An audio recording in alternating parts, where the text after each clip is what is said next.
आपण गेले महादेवाच्या दर्शनासाठी. थोडी ती स्टाईल मारून घेतला महादेवाचं नाव.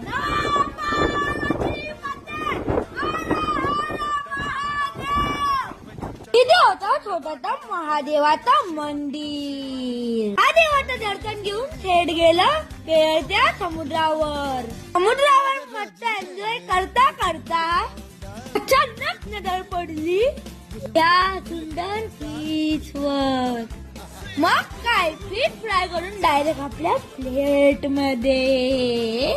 ही फिश आपण पोटभर खाली. पोटभर खाल्लं का आपल्याला जरा दाटात भूक लागते. म्हणून मागवला हा पुढचा मेन्यू. छत्रपती संभाजी महाराज की जय. व्हिडिओ आवडल्यास लाईक करा, शेअर करा आणि सबस्क्राईब करायला तर विसरू नका.